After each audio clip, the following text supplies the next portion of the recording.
Badan POM telah mengeluarkan izin penggunaan darurat vaksin booster COVID-19. Hal ini disampaikan oleh Kepala Badan POM Penny Lukito di Jakarta pada Senin 10 Januari.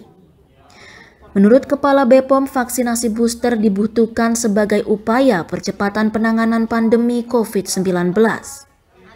Berdasarkan data Kementerian Kesehatan hingga 7 Januari, vaksinasi primer di Indonesia untuk dosis 1 mencapai 81,5% dan dosis 2 sekitar 56% dari target sasaran populasi. Kepala BPOM menyampaikan berdasarkan pengamatan uji klinik, respon imun yang dihasilkan oleh vaksin COVID-19 akan semakin menurun. Data imunogenisitas dari hasil pengamatan uji klinik dari semua vaksin COVID-19 menunjukkan adanya penurunan kadar antibodi yang significantly menurun sampai di bawah 30% terjadi setelah 6 bulan pemberian vaksin primer yang lengkap. Oleh karena itu diperlukan pemberian vaksin booster atau dosis lanjutan untuk meningkatkan kembali imunogenisitas yang telah menurun. Sejak November 2021, Badan POM telah melakukan uji klinik terkait vaksin booster.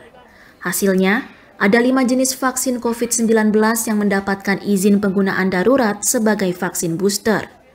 Di antaranya, pertama adalah CoronaVac yang dapat disuntikan kepada masyarakat yang telah mendapatkan vaksin primer CoronaVac. Booster ini akan meningkatkan titer antibodi sebanyak 21 hingga 35 kali. Kedua adalah Pfizer dengan vaksin primer sejenis, serta peningkatan titer antibodi netralisasi hingga 3,3 kali. Selanjutnya adalah AstraZeneca dengan jenis vaksin primer yang juga AstraZeneca. Terbukti dapat meningkatkan titer antibodi hingga 3,5 kali. Keempat adalah Moderna. Vaksin booster ini bisa disuntikan untuk jenis vaksin primer Moderna, AstraZeneca, Pfizer, serta Johnson & Johnson dengan peningkatan titer antibodi hingga 13 kali. Terakhir adalah booster vaksin Zivivax. Vaksin ini bisa disuntikan pada masyarakat yang mendapatkan vaksin primer Sinovac dan Sinopharm, serta terbukti terjadi peningkatan titer antibodi hingga lebih dari 30 kali.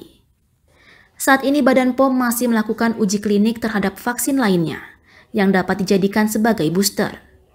Hasil dari uji klinik tersebut akan diumumkan dalam beberapa hari ke depan. Dari Jakarta, tim kantor Berita Antara mewartakan.